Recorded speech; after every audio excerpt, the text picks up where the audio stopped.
हमारा हेडिंग है विद्युत वाहक बल, मैंने बता रखा था पिछले क्लास में। तो इधर सुनिएगा, फिर सुनिएगा, इलेक्ट्रोमोटिव फोर्स हमने विद्युत वाहक बल पढ़ा था पिछले क्लास में।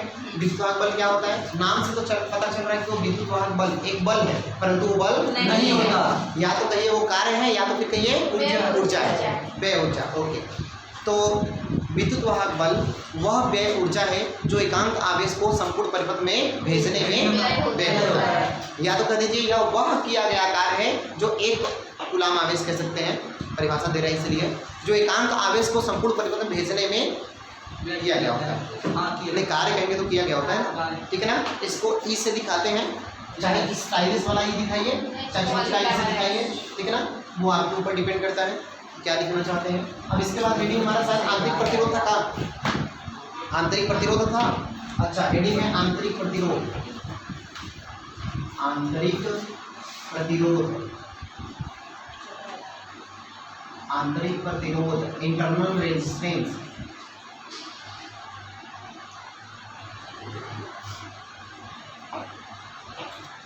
इंटरनल रेजिस्टेंस, ठीक है। पहली बात ये कि इसको छोटे का आर से दिखाते हैं ना बेटा, स्मॉल आर से रिप्रेजेंट करते हैं ना, तो वो तो अभी हम बोलेंगे, अभी बताएंगे कि इसको स्मॉल आर से रिप्रेजेंट करते हैं।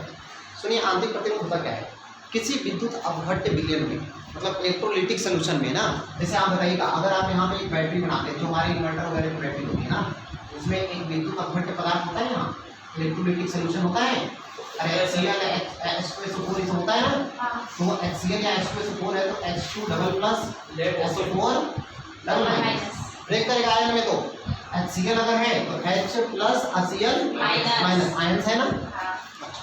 किसी विद्युत अपघट्य विलयन में जो आवेश वाहक होते हैं वो क्या होते हैं, आयन होते हैं।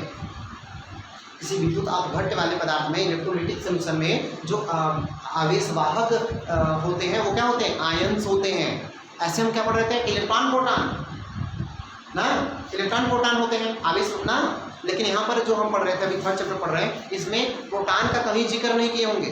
क्यों, प्रोटॉन तो नाभिक में होता है, वो नाभिक से तो बाहर आएगा नहीं, तो गति कौन करेगा, इलेक्ट्रॉन करेगा, ठीक है ना, क्योंकि इलेक्ट्रॉन बाहरी गति से निकाले थे बाहर, मुक्त इलेक्ट्रॉन कहलाते थे ना। तो ये सभी जो है इलेक्ट्रोलिटिक सोल्यूशन है। अब इस पे लगा दिया एक तो एनोड और एक तो कैथोड, ठीक।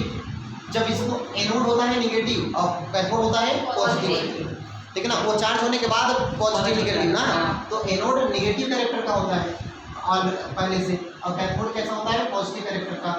तो अब बताइएगा, जैसे ही हम इसमें सोल्यूशन, इसमें बैटरी लगाएंगे, सोर्स लगाएंगे, सोर्स लगा करके इसको चार्ज करने जा रहे हैं, तो अब इस ये है पॉजिटिव, तो ये निगेटिव है, निगेटिव है तो पॉजिटिव आयंस को अपने ऊपर क्या करेगा, एक्युमुलेट करेगा, मतलब H डबल प्लस या फिर H प्लस को बैठाएगा। अगर ये सोल्यूशन है तो इसको बैठाएगा, अगर ये सोल्यूशन है तो H प्लस को बैठाएगा। लेकिन बैठाएगा किसको, प्लस को, किसको बैठाएगा, माइनस को। समझना बड़ी अच्छी चीज़ है। तो अगर हम कहें कि जैसे हम इसको चार्ज कर रहे हैं, तो इसमें जो आयंस है वो आयंस कहाँ जाकर के बैठ रहे हैं, एनोड और कैथोड पे। तो जब ये चार्ज हो रहा है या हो चुका है, तो एनोड पर कैसा कैरेक्टर आ जाएगा, पॉजिटिव। तो बाहर से देखने पे क्या लगे, पॉजिटिव।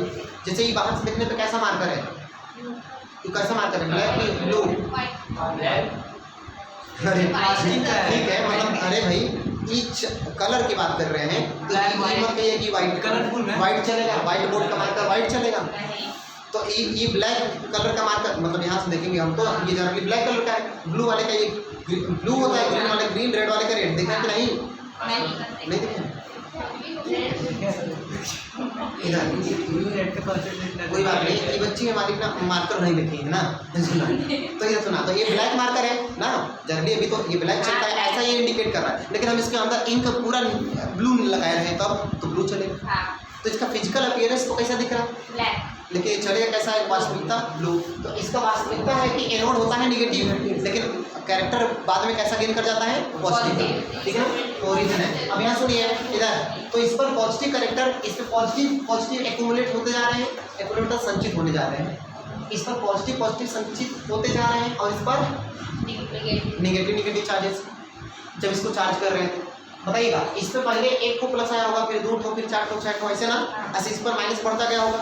जब इस पे प्लस बढ़ रहा था, तो इधर से जो और प्लस आएगा, तो उस प्लस का आने का ही क्या करने लगेगा, विरोध करने लगेगा। जब यहाँ प्लस पहले से बैठा हुआ है और प्लस आ रहा है और आप हम इसी बैठेंगे तो ये भगाएगा कि नहीं बताइए। ऐसे ही इस पर माइनस आके बैठ चुका है लेकिन और भी माइनस आना चाहता है तो इस माइनस का आपको एक रिपल्सिव फोर्स एक्सपीरियंस किया जाएगा। यह एक प्रतिरोधी या विरोधी गुण या विरोधी बल का अनुभव करेगा कि नहीं। जब यहाँ पर प्लस प्लस बैठ चुका है और ज़्यादा प्लस जाएगा तो वो प्लस इसको भगाएगा ना, तो उसके विरोधी गुण जो ये आ गया, इसी विरोध को ही प्रतिरोध कहते हैं ना। और दूसरी बात एक और कि अगर ये जैसे मान लीजिए यहाँ प्लस है, इधर वाला भी प्लस है, इधर का प्लस इधर आता जा रहा है तो ये प्लस एक दूसरे को क्या करेंगे, रिपल करेंगे। या फिर इधर से भी प्लस चल रहा है इधर की ओर, या इधर से प्लस ऐसे जा रहा है, इधर से भी प्लस ऐसे जा रहा है, दोनों एक दूसरे को अप्रोच करेंगे, पास आएंगे, तभी तो विरोधी गुण आएगा उनके बीच में। तो मतलब जहाँ पे विरोधी गुण आ गया वो क्या हो जाएगा, प्रतिरोध। लेकिन ये पूरी बात किसके अंदर है, बैटरी के अंदर की बात है।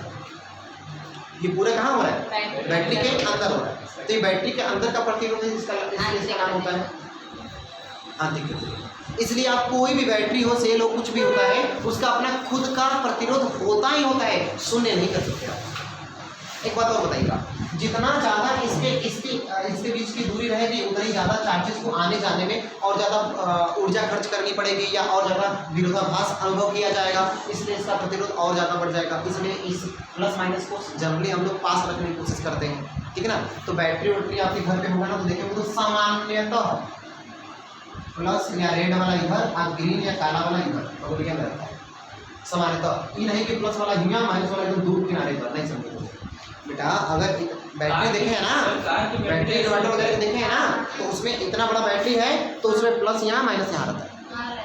नहीं सर, हाँ सर कार की बैटरी का ऐसे होता है लेकिन नॉर्मल इन्वर्टर वाली बैटरी का ज़्यादातर ऐसा ही होता है। नहीं, वो इंटरनली कंस्ट्रक्टेड होता है, इंटरनली उतना दूर बनाया गया कि जोड़ा तो वही किया गया है ना। अगर हम कहें ए प्लस माइनस है, हम यहाँ प्लस न दिखा करके हम प्लस को इस यही अंदर में जोड़ करके यहाँ पर दिखा दें और इसको ढक दें, कवर कर दें, तो लगेगा दूर है। काहे अगर पास पास रहेगा कुछ, अगर ये कंडक्टिंग मटेरियल अगर कैसे टच हो गया, लोहा वहा गिर गया, दोनों छुपा के बैटरी टिपा के, समझे ना, ये हो जाएगा। फिलहाल मुझे बताइए आंतरिक प्रतिरोध कहाँ से आया, ये समझ में आया। तो किसी विद्युत अपघट्ट विलयन में जो आयनों के मूवमेंट होती है, तो आयन जब गति करते हैं तो वे आपस में एक दूसरे का करने लगते हैं, विरोध करते हैं। या फिर इस पर अगर आयन एक्यूमुलेट हो चुके हैं तो और ज़्यादा आयन के आने का अपोज करेगा, इसी को हम क्या कहेंगे, इस विरोधाभास प्रकृति को हम कहेंगे उस बैटरी या सेल का आंतरिक प्रतिरोध। एक बात और सुनेगा, आप कभी अगर फ़ोन को चार्ज करके रख देंगे तो फ़ोन को फुल चार्ज करके 100% पे चार्ज करके 90% पे चार्ज करके आप चेक कर लेना, उतना पे रख करके स्विच ऑफ करके या बैटरी निकाल करके रख दीजिएगा। 5 दिन बाद फ़ोन में लगाएंगे 1-2% कम दिखाएगा जरूर पक्का।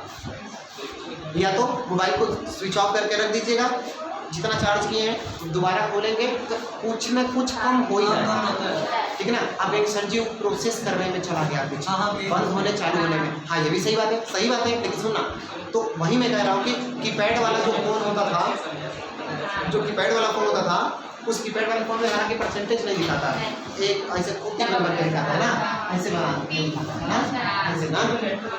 हाँ तो अगर परसेंटेज उसमें भी दिखाता तो बता रहे क्या होता। बैटरी को अगर आप चार्ज करके रख दिए तब भी उसका आंतरिक प्रतिरोध तो नहीं खत्म हुआ। जब आंतरिक प्रतिरोध खत्म नहीं हुआ तो वो अपने आप को ही खाता है। तो कोई भी बैटरी फुल चार्ज कर रख दीजिए, 2-4 महीना बाद या साल भर बाद, 2 साल बाद क्या उतने चार्ज रहेगा, नहीं रहेगा, डिस्चार्ज हो जाएगा या बहुत कम चार्ज रह जाएगा। हाँ या ना, क्यों, क्योंकि वो बैटरी अपने आप को ही चट कर गई, अपने आप को ही खा गई, कहीं आंतरिक प्रतिरोध के कारण, ठीक है ना। हम खाना खाएं चाहे ना खाएं, अगर हम लोग खाना खाएं चाहे ना खाएं, लेकिन अगर खाना नहीं खाएंगे तो हमारी बॉडी में जो हम लोग खाना खाते हैं और उसका जो बोन मैरो वगैरह में और जाकर के पूरा एक्यूमुलेट हुआ होता है मटेरियल या प्रोटीन वगैरह ना, बाद में बॉडी उसी को अपने को खाने में यूज करने लगती है। इसलिए एकदम मोटा ताजा व्यक्ति एकदम लकड़ी हो जाएगा, समझे ना। विपस्यना क्या कहते हैं उसको, छोड़ो। तो इधर तो इसलिए वो बॉडी खुद अपना उसी भोजन जो स्टोर करके उसी को क्या करने लगेगी, यूटिलाइज करने लगेगी, ठीक है ना। तो वही बात यहाँ पर है कि कोई भी सेल या बैटरी कुछ भी है तो वो अपनी ही ऊर्जा, मतलब अपनी ही जो ऊर्जा उसमें संचित थी, किस रूप में, रासायनिक ऊर्जा है, अभी उसको तार जोड़ के बल्ब जलाएंगे तो विद्युत ऊर्जा में बदल जाएगा, तो बैटरी अपने आप को ही चट करता जाता है, ठीक है ना।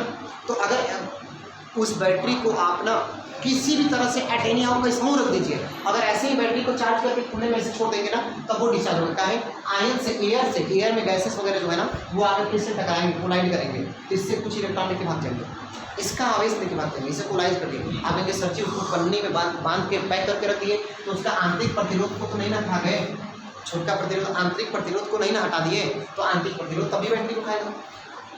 तो इसलिए बैटरी खुद अपने आप को खाएगी ही खाएगी, वो आंतरिक प्रतिरोध के कारण। ठीक है, तो लिखते हैं हम लोग। तो आंतरिक प्रतिरोध इसको छोटका आर से दिखाते हैं ना, तो आइए ये बात लिखिए।